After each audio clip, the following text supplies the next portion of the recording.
Tonight on Nova. He was buried alive and he's howling, he's screaming.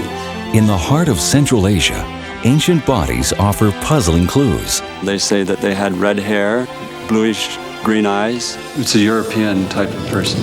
What became of their lost civilization?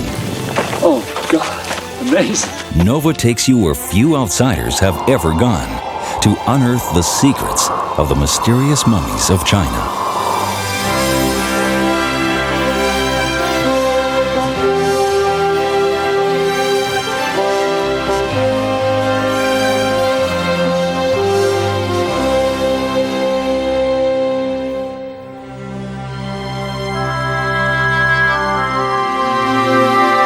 Major funding for Nova is provided by the Park Foundation, dedicated to education and quality television. This program is funded in part by Northwestern Mutual Life, which has been protecting families and businesses for generations. Have you heard from the Quiet Company? Northwestern Mutual Life. And by the Corporation for Public Broadcasting and viewers like you.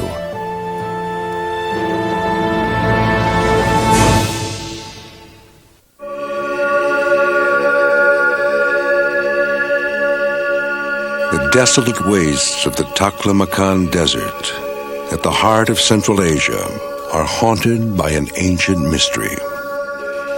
It was here long ago that East and West, two of the greatest civilizations on Earth, made imperceptible contact. And here that faint traces of ancient life have long pressed a deep and vexing enigma.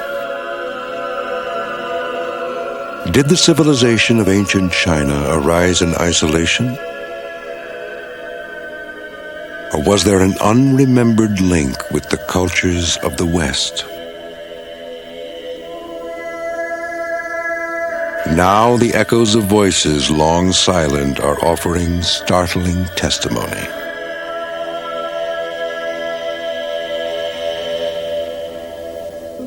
Like other detective stories, this one begins with a dead body.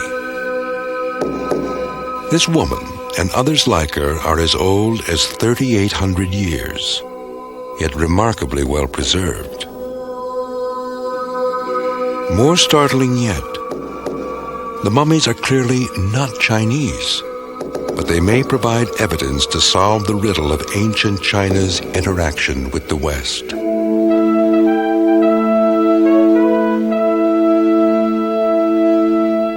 An expedition is now setting out into the Taklamakan, headed far across the dunes and deep into a long-lost past.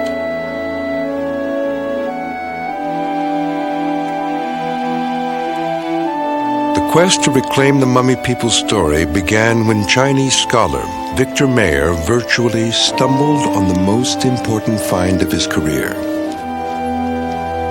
In 1987, I went into the museum in Urumqi and walked into this room that was full of mummies, and I couldn't believe what I saw.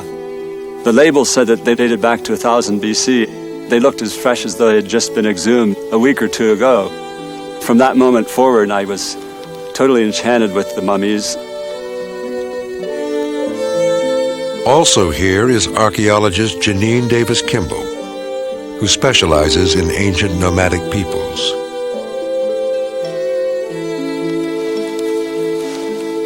Charlotte Roberts, forensic anthropologist, will be helping to decipher the ancient remains. The mummies are rarely made available for outside scrutiny. But the Chinese archaeologist who found this woman lying exposed on the desert sands allows the team to see her. This corpse was found on the surface, close to the surface of Tomb 2. According to Mr. He, it was partially dismembered and was a sacrificial victim for the main occupant of the tomb. He believes that this person was from another tribe and that it was sacrificed in respect for the main occupant of the tomb.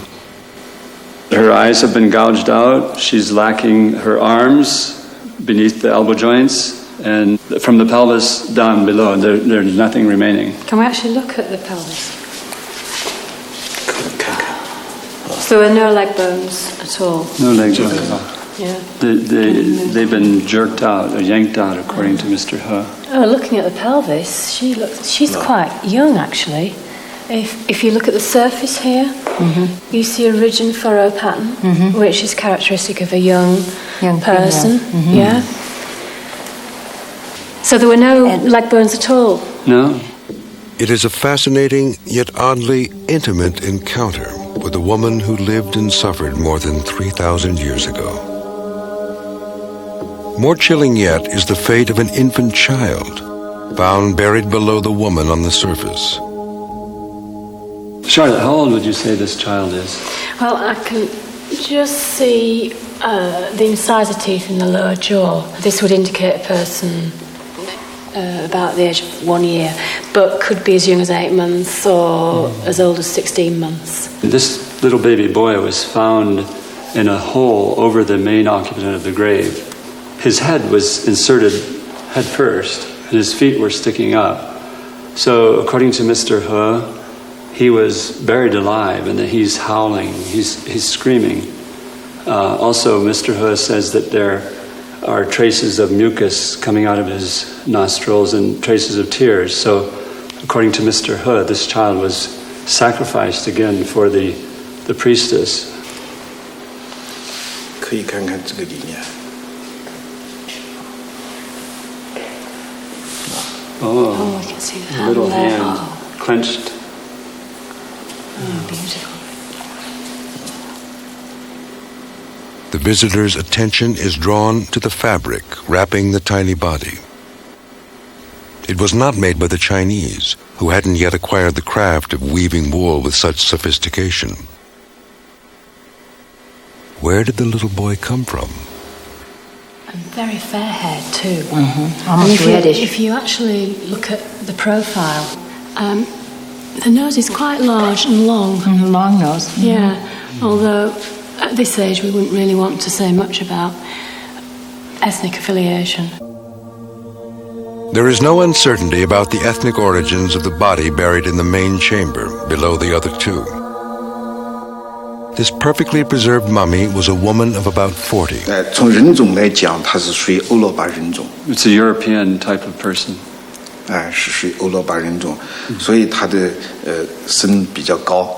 So she's quite tall. She's 1.72 meters. 这个鼻骨也很高。 Her nose is very high. These mummies were not embalmed. Their amazing preservation is due to the dryness and salinity of the desert soil. This is the mistress or the lady of the main occupant of the tomb. 我估计啊，就是在部落打时候，那个青年妇女和小孩是被他的人抓住以后为他殉葬的。 He thinks that there was a war and that these other sacrificed victims were captured in the war, and then out of respect for her, they were buried with her. From this cemetery, there have been 17 desiccated corpses found, all in quite good state of preservation. But the most beautiful one is this in our museum. 第一次看到她，当我把她从墓葬里抱出来的时候，我就发现她是世界上最漂亮的一个女人。 When I brought her out of the grave and held her in my arms, I realized that she was the most beautiful woman on earth. 我抱了一个很漂亮的女人。 I was startled. I was holding the most beautiful woman on earth. 就是如果我就说她是现在活着的话，或者我自己到3000年以前的话，我一定娶她。If she were alive today, or if I were alive 3,000 years ago, I would certainly make her my wife.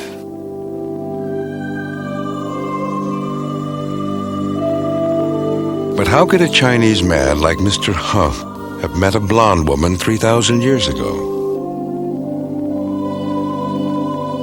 According to many scholars and predominant Chinese belief, China's civilization was essentially evolving in isolation from the West. Though it concerns a distant past, the question resonates in the present.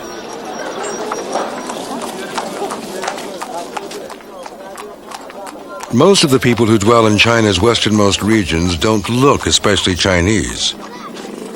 Many of these people, known as Uyghurs, don't think of themselves as Chinese either.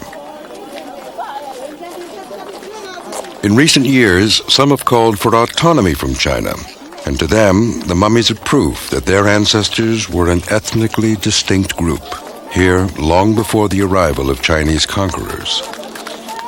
As a result, the question of the mummy's ethnic identity is a sensitive matter.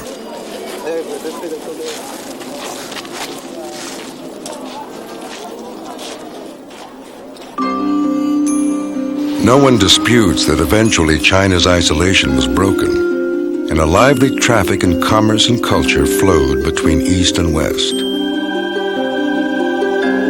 To this day, weathered beacon towers rise from the arid wastes, drawing the traveler's eye to the path of the fabled Silk Road. Beaten into the land by traders' caravans and conquering legions about 2,000 years ago, it was the interstate highway of the ancient world, a bustling corridor where disparate cultures rubbed elbows and exchanged precious goods and ideas. The Silk Road, 4,000 miles long, spanned the entire world as the ancients knew it. At one end, the great civilizations of Rome and Greece. From there, the route made its way across the Near East and through the untamed Russian steppes. Those who survived the brutal winds and marauding pirates went on to confront forbidding mountains and white-hot dunes. Crossing the Taklamakan desert was the final ordeal, leading at last to China's frontier.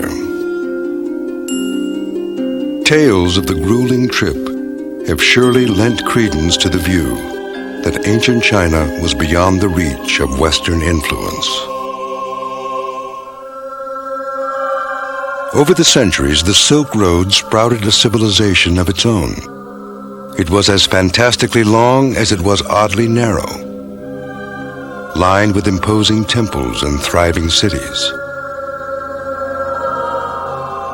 It was thought that these structures were built by the Chinese, but it now seems that the architects were a little-known local people known as the Tocharians, who seem to have appeared in these parts over 2,000 years ago.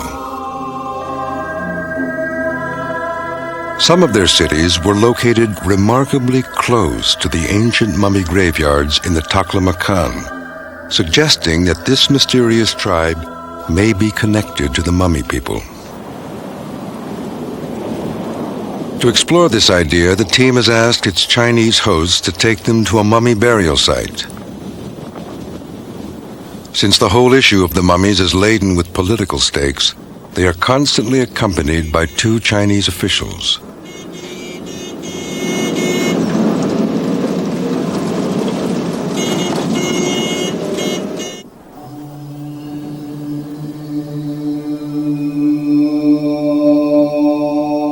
The cemetery outside the oasis village of Wupu has already yielded many mummies.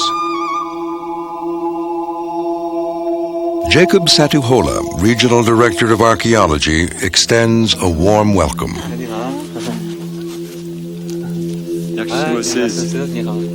Then he explains that even though the central government has forbidden any more mummy excavations, he will make an exception.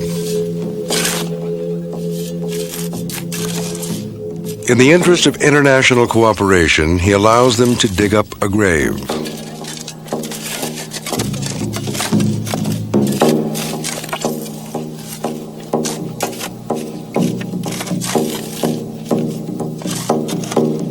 Only about 1 grave in 6 actually contains a mummy at this site, and many of the graves have been disturbed by grave robbers.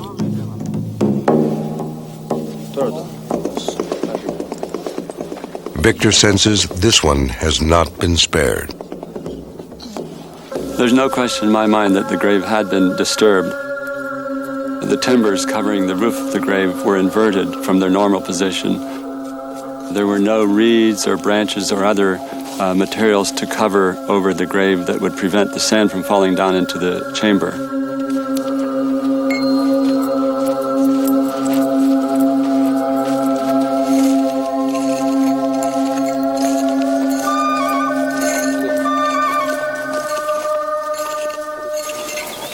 The grave goods, which should be down at the level that the back or the side is, the lowest point is where the grave goods should be. We're not quite down to that point yet. I can't tell what this is over here, Charlotte. Can you tell in this corner here? Is that a pelvis or is it... There's been some disturbance in the barrel. It's been disturbed, right. There's something else coming out there as he's brushing. Normally we would see the skull or the head before we see the chest because the head is higher, thicker, and we would see that. And so far we've seen a chest and a hand that I've seen. Charlotte may and a bit see of a forearm and part of a leg. But that's about all we can see at the moment.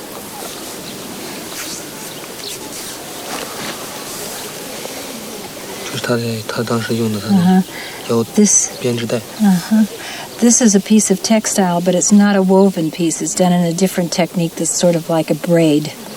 And it probably was a piece of, like a piece of belting used on some part of their clothing. It feels like wool.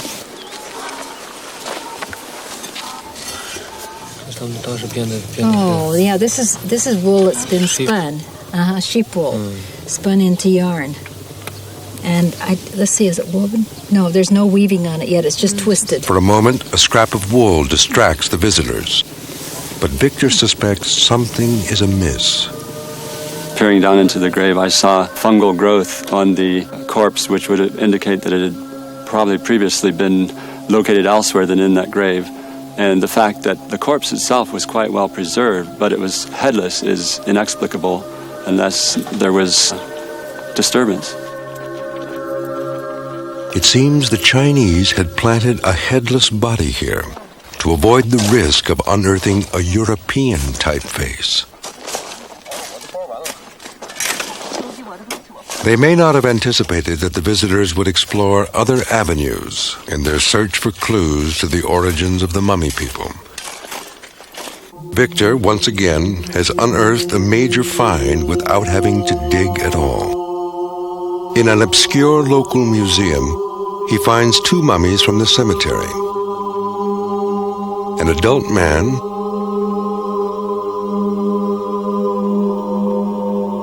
and a girl, surrounded by objects from her grave.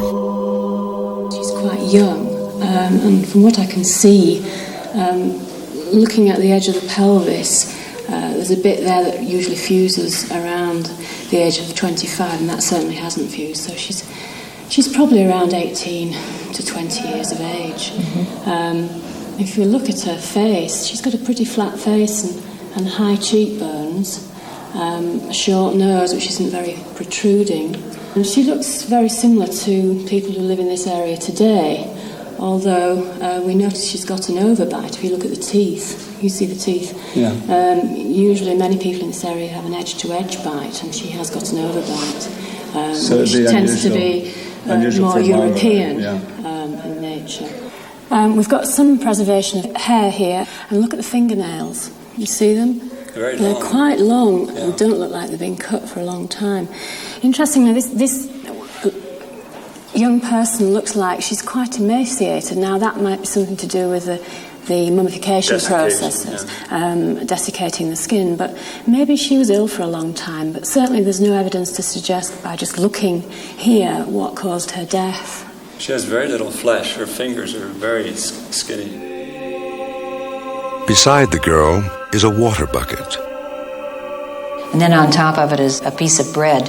And this whole apparatus, including the halter for the donkey, which lies beside her, indicates that they placed things in the burial for her trip to the next world or to use in the afterworld, which were very important, like the bucket which held a liquid, the bread, and the bridle for transportation.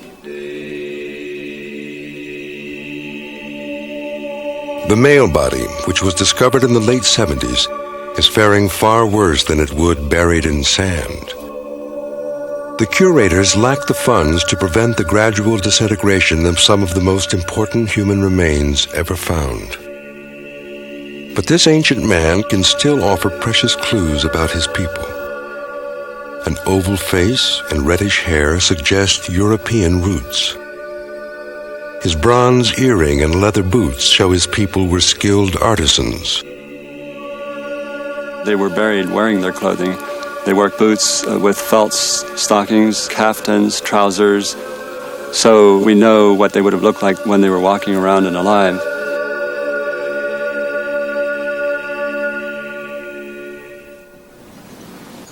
The objects they cherished in death begin to create a picture of the mummy people's lives.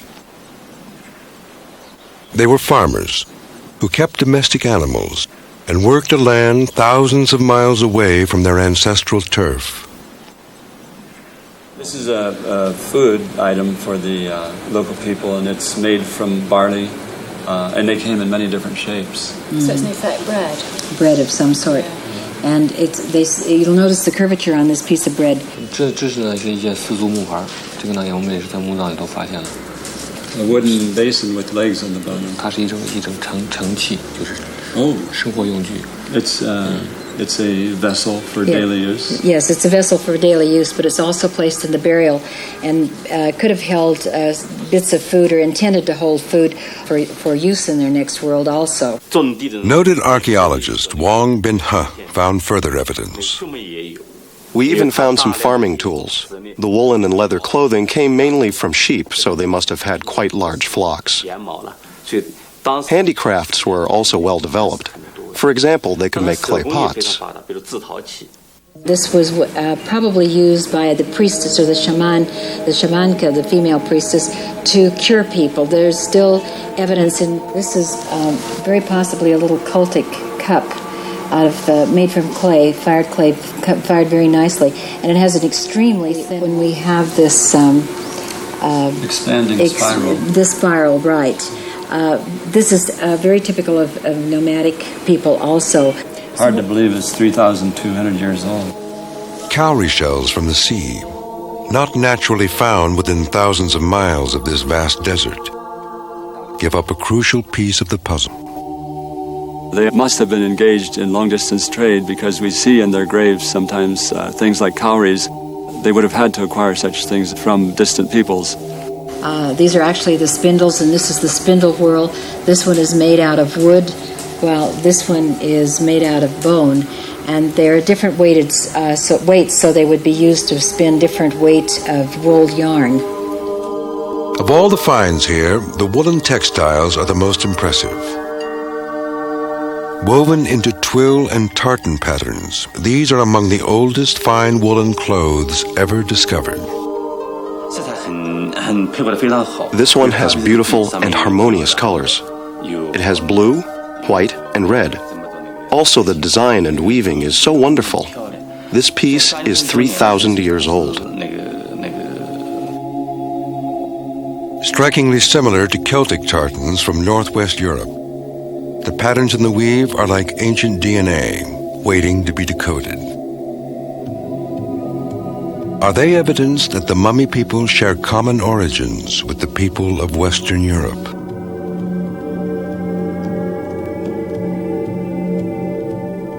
Scientific reconstruction of the heads of the mummies produces a face that strongly resembles ancient Celts and Saxons.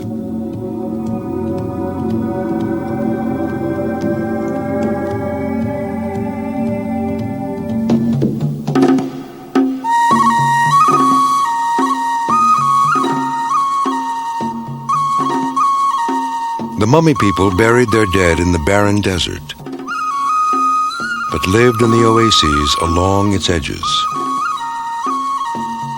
These islands of green are still home to farmers who have little contact with the outside world and use tools and methods that have barely changed over the centuries. Could their way of life harbor its own living relics? Fragments of an ancient time preserved like the mummies themselves. The team sets out to explore a nearby village.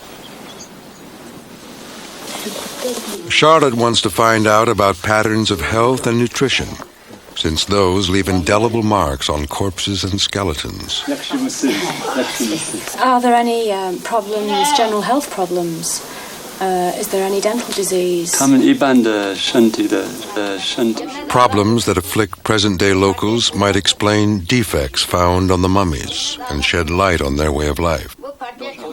Colds and flus and just general minor illnesses, but nothing major. Yeah, no. But you can see, like the one woman, she has a thyroid condition. Yes, I wondered if there was an iodine deficiency in the water.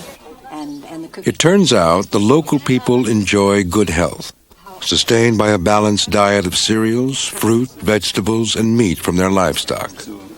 But the condition of the livestock itself prompts an important insight about the past. Looking at the animals today, their wool is very, very poor quality. And in contrast, the textiles that we found in the burials are made from very, very fine quality wool. So that would indicate to me that they had trade with nomadic people who were living in the Tian Shan, who were in an environment that would produce a very fine quality wool. Today's farmers do in fact buy wool, meat, and timber from herders who live high in the mountains. Could this pattern date back to the mummy people? I believe that the mummy people must have had similar contact with ancient nomadic herders to weave such fine textiles. Well, there's a lot about this cart that looks like very ancient remains that we found. The ways of the living echo those of the past. The mummy people, like the people of the Russian steppes to the north and the west, used donkey carts similar to those found here today. There's a piece of wood in one of the burials. It's almost identical with these pieces here. The changeless nature of their design is revealed by these artifacts found in their graves. The mummy people used the wheel long before it was known in China, and may have played a role in introducing it to Chinese civilization.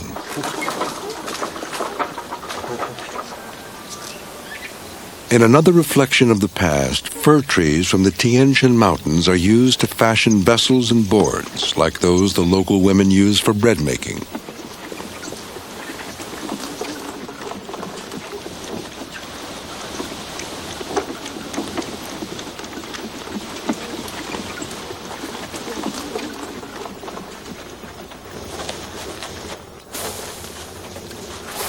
When we were working at Wupu at the graveyard, we found a similar bowl, smaller in size, but made with the identical techniques. Even the curved bread resembles the ancient loaf, similarly baked on the oven wall.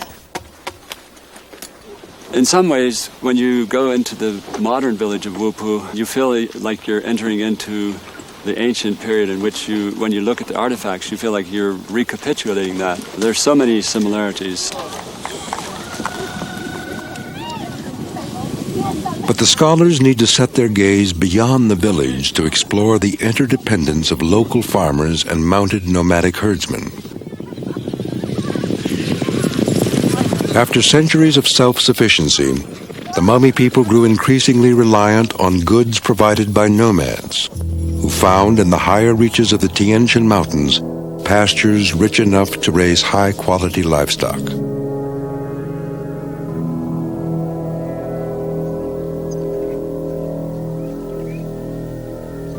Until recently, this area was off-limits to foreigners,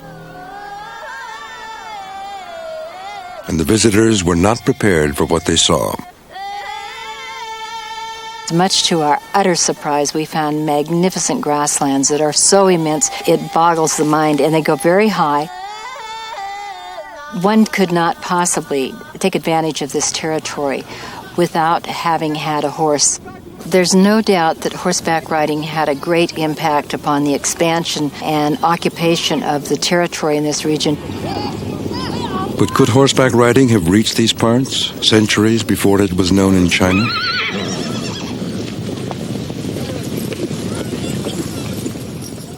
Victor's friend, archaeologist Luin Gua, is a leading expert on the ancient nomads.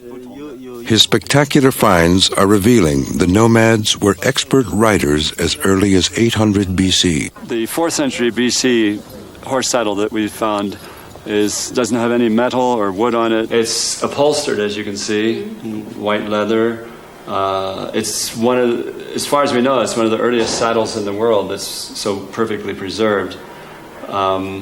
We can see that it's been mended here, patched up. It has beautiful bone fittings on the edges to tie the straps on. And at the back here. Yeah. And the bridle and the bit, things like this, we found a lot from those 7th and 6th century Chawahugo burials. Yeah. And the bit at the bottom. I've got the headband up here.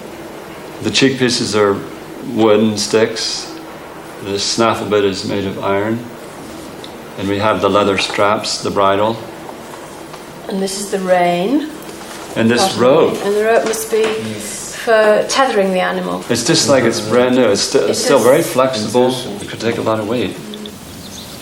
The introduction of horseback riding to this region meant that the people had vastly increased mobility. That means that they could take advantage of more distant pastures. They could move their yurts, their houses to farther away. That means the pastures that they could utilize were vastly extended. To survive the bitter winters high up in the mountains, the nomads relied on extremely well-insulated but portable homes called yurts. This is the flap that covers the door of the yurt, and it's done with felt, and it's quilted to make it much firmer because the felt otherwise, with all wear and tear, would pull apart. And then it's edged with a nice braided wool edging. And down at the bottom is this nice woven band. It goes around the complete circumference to hold the felt in place. We've seen all of these techniques in the mummies. We've seen the braided bands, we've seen the quilted band, and the felt. All of this was influenced from the nomadic people down to the lowland sedentary people. The yurt and its occupants' way of life have changed little in 2,000 years. I'm interested to know what kind of diet they have. What do they have in their normal diet? Very, almost no vegetables, mostly milk products. And we see some of them on the table here, don't we? Yeah. And some meat, a bit of meat. Does their diet vary? Charlotte learns that this family of nomads exchanges meat and wool for grain, which they add to their own food products. Without this carbohydrate supplement, they would suffer from crippling malnutrition. Milk in the winter. If the ancient nomad population was healthy, they too must have traded with outsiders for grain. They don't have many illnesses. They just like flus, colds, that sort of thing.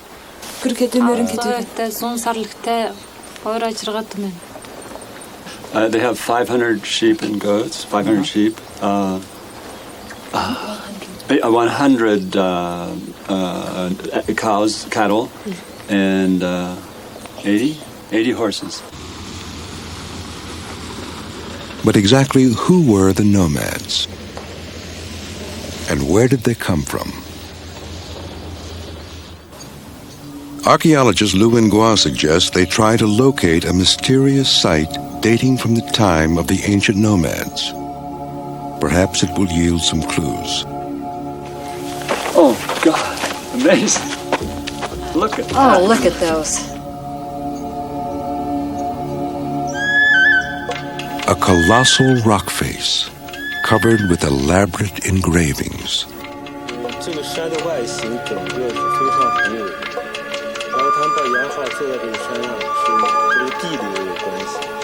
This mountain is the perfect setting for a reproductive fertility rite ceremony.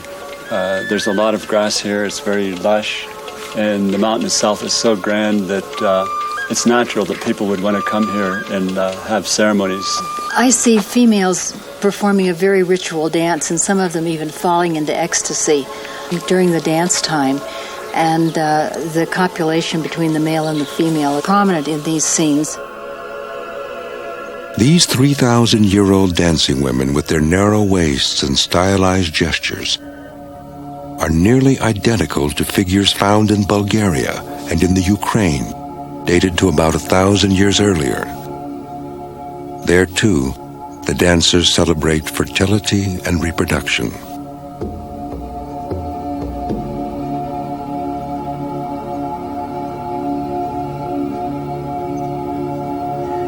These figures have large noses, long faces, and round eyes. The nomads are thought to have Iranian origins. Here, their Western roots are literally carved in stone.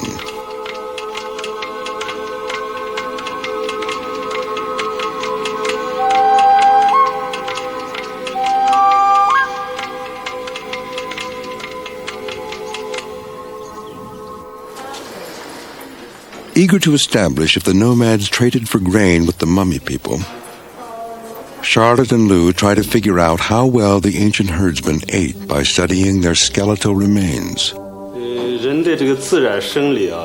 In a healthy human body, this bit of the pelvis should be separate from the sacrum and able to move freely. But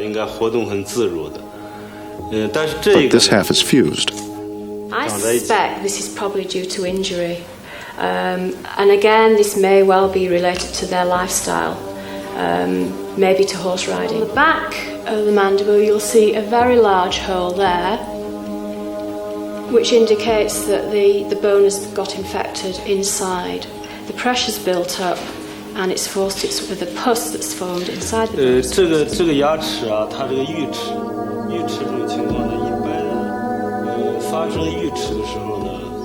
Exposes the pulp cavity, the centre of the tooth, which you can see there. An infection gets into the roots of the teeth and causes destruction of the bone. Suggested this is associated with walking up and down steep mountainsides, being in the hills a lot. I don't see much evidence in the nomadic skeletons I've looked at of nutritional deficiencies, so therefore they must have been getting additions to their main part of the diet from a source, and that's probably from the agriculturalists, and they would have been trading their animals for things like grain, fruit and vegetables. It now seems certain that the nomads bartered with the mummy people for food. But it turns out they became far more enterprising, wide-ranging traders.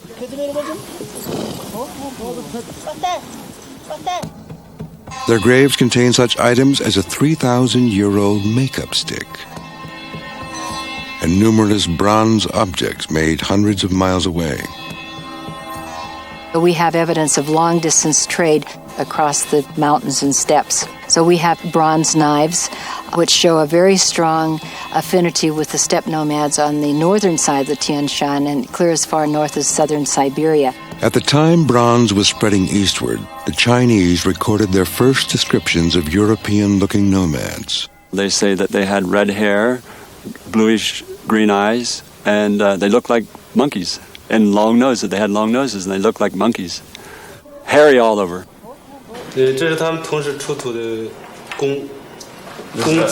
bow and some arrows. Later nomad finds include artifacts that were not intended for sale. You could still use this. These swift riders became masters of archery, ready to trade in violence when it suited their interests. Very powerful. Before long, the threat of their powerful serpentine bows would profoundly affect the course of Chinese history. There are several kinds of arrows. This one has an iron tip. The bow was found during Lu's most recent excavations, which have yielded many spectacular finds dating to about 300 BC. They are kept in a locked storeroom, and until now have never been filmed by outsiders. One of the most important discoveries is a fully clothed woman wearing a conical hat, symbolic of a high priestess of the nomads. It would one day become the hallmark of witches in Europe.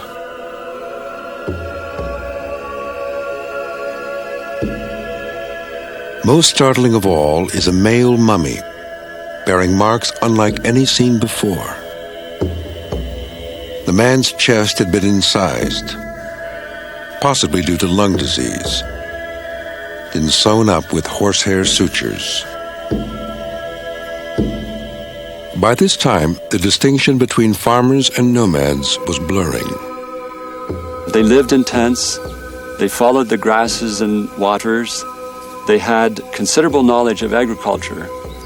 They owned cattle, horses, camels, sheep, and goats. They were proficient with bows and arrows. They seemed to be both nomadic and agriculturalist at the same time.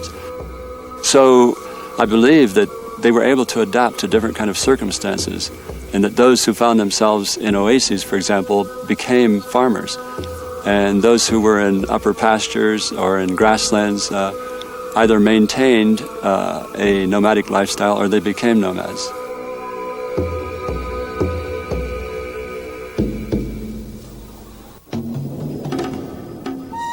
Up in the high mountains, the nomadic population expanded rapidly and soon reached the Chinese frontier. Trading directly with the Chinese, they fell in love with their superb silks. To this day, dearly prized by the region's nomadic Cossacks.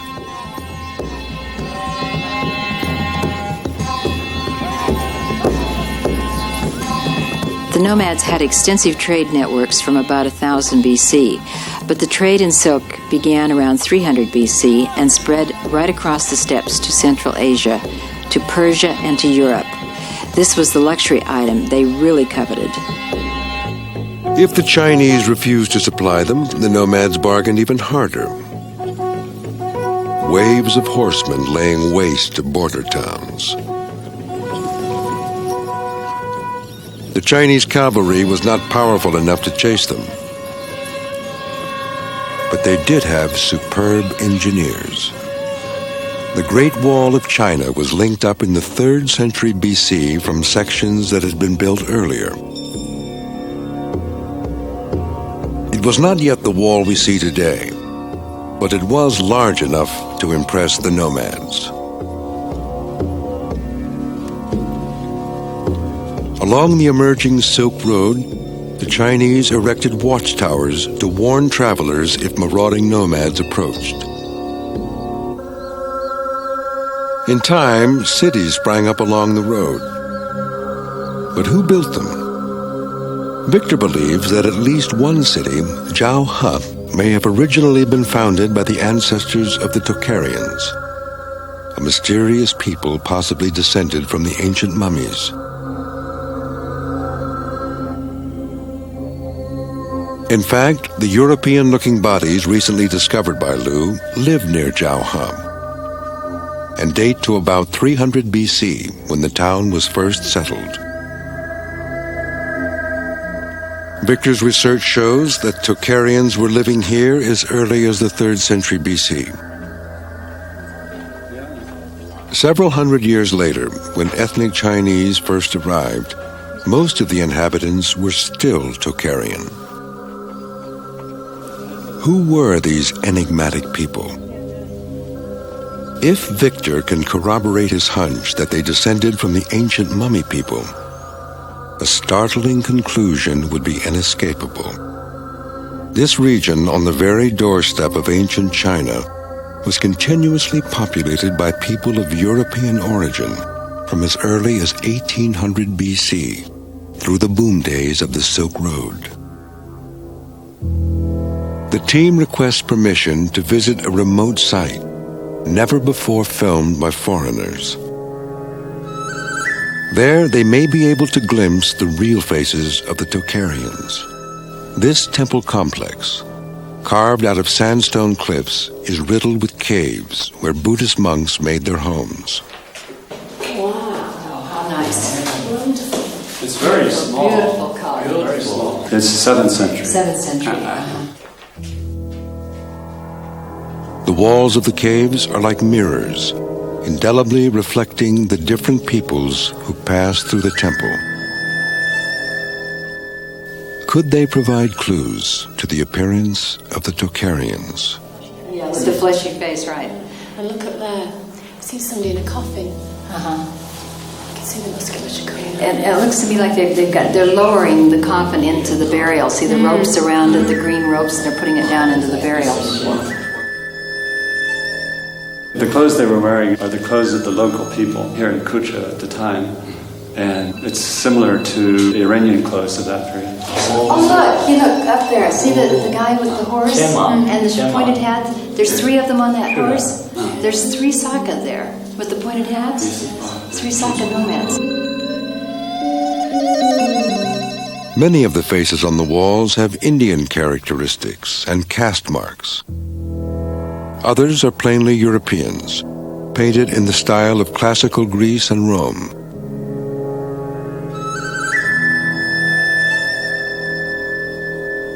There are also mounted warriors wearing trousers and boots, their bow cases slung over their saddles. I would also like to point out the recurved bow on this individual kneeling up here. I think that's fascinating. We see a hunting scene of a man with a recurved bow shooting. In the gloomy recesses of one of the caves, the scholars find a crucial clue to the identity of the Tocharians. Not a painting, but script. Amazingly, the Tocharian tongue is more closely related to the languages of Western Europe, with their Indo-European origin, than to those of Asia. I think this is saying Suvarna Pushpa, which would mean gold flower, the name of the king. More than likely, the speakers of this Western tongue were of Western provenance themselves.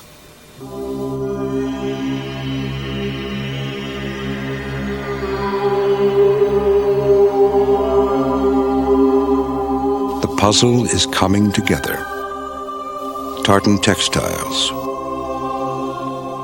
European faces, shared ritual practices, and now a close affiliation with European languages. They belong to a people related to those who lived in Eastern Europe in a region around the Urals and the Black Sea. Most of their common ancestors migrated west. The mummy people went east through the Russian steppes to the Taklamakan. But how long did they survive here? Were the Tocharians in fact their descendants? There's no way to be sure without seeing an authentic likeness of the Tocharians. The guide knows an isolated cave with portraits of the individuals who sponsored the cave building. It's a dangerous climb, more than 100 feet above the valley floor.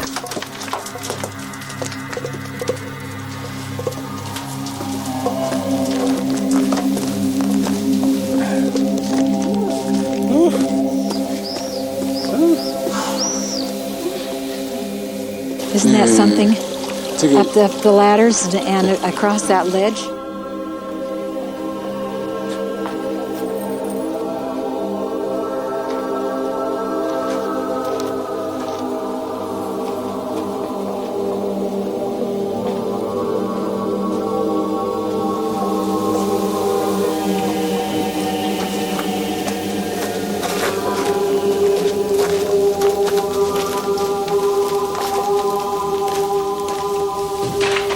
Well, that was a bit of a climb. Do you think it was well worth it? Now you've seen the... Yeah, I would say so. There's some pretty impressive features in this cave.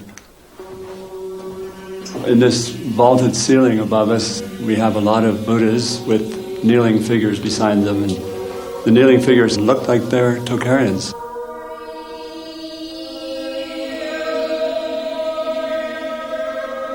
So he's a local person, Tocharian, but wearing elements of costume. In a small passage at the back of the cave, Victor hits pay dirt. We see the red beard and red hair parted in the middle. It's a distinctive style of the Tocharians. He's wearing a coat with wide lapels on both sides and then folded over. It's a shame that these figures have all been defaced by people of other faiths at some time in the past. But it's very easy to see what they looked like, and we can tell who they were. The Tocharian figures are strikingly similar to the mummies that lived in these parts 1,000 years earlier. Victor's quest has come full circle. The wide lapel folded back. He's got the red beard, red hair parted in the middle.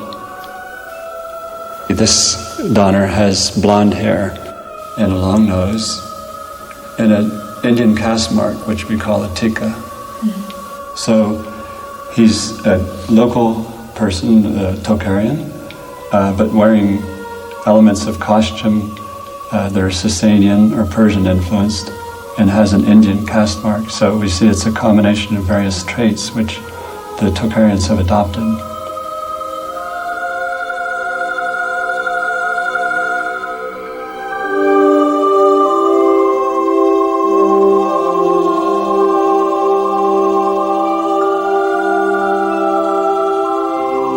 By about the 10th century, the Tocharians had almost disappeared from the stage of history. We don't find any more documents written Tocharian, and also we don't have any references to them in historical texts after that period.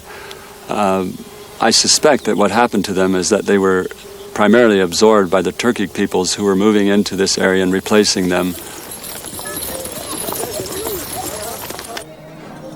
I believe that the legacy of the earliest inhabitants of the Tarim Basin survive in the current modern populations.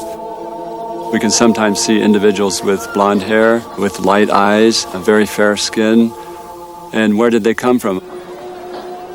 I think these are the vestiges of the ancient peoples. They now believe that they're Uyghurs or Tajiks or some other group, but in my estimation, these are just carrying on the old Tocharian influence.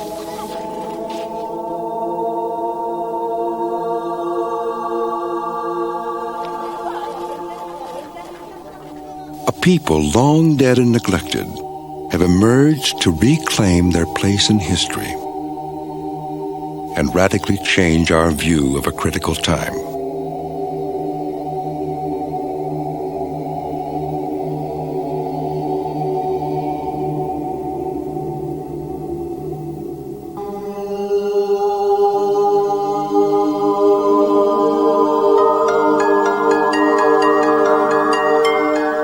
Inhabitants of the Taklamakan Desert, ethnically European people, breached China's fabled isolation 1,000 years earlier than previously thought. Laying the foundation for the Great Silk Road, the Mummy people shaped the very future of civilization. The mummies are a unique and irreplaceable treasure. Though we now understand something of their role in history, scientific examination of their bodies will doubtless yield invaluable insights. But inadequate conservation imperils the mummy's condition. No one knows how long before these ancient mortals disintegrate and crumble into dust, anonymous and evanescent as the drifting sands.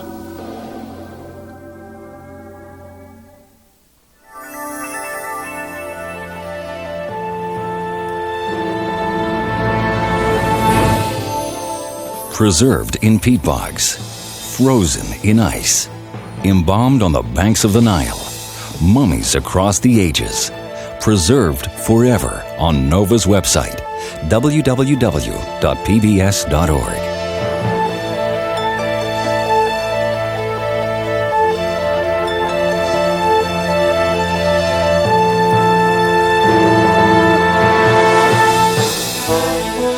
To order this show for $19.95 plus shipping and handling, call 1-800-255-9424. And to learn more about how science can solve the mysteries of our world, ask about our many other NOVA videos. Next time on NOVA. There has not been a full explanation of what really happened. A mysterious crash amidst a Cold War battle for supersonic supremacy. Now, the untold story of supersonic spies.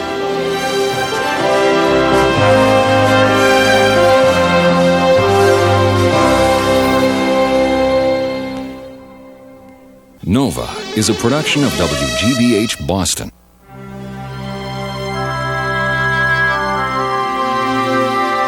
Major funding for Nova is provided by the Park Foundation, dedicated to education and quality television. This program is funded in part by Northwestern Mutual Life, which has been protecting families and businesses for generations. Have you heard from the Quiet Company? Northwestern Mutual Life. And by the Corporation for Public Broadcasting and viewers like you.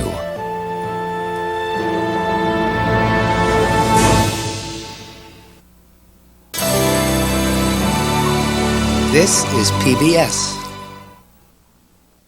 Coming up on Nova, a dog gets a new hip. You'll be able to run, play frisbee. An ape gets a physical exam. That hit. And a foal gets a second chance. If this baby had stayed at home, it would have died. Is she breathing okay? Be on the front lines of veterinary care with the students and doctors of the Animal Hospital.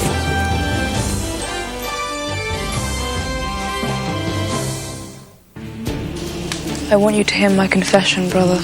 You must go and find a priest. We know that she went to see Father Aelnoth. And after that, no one saw her alive. Derek Jacobi stars as Brother Cadfael on Mystery.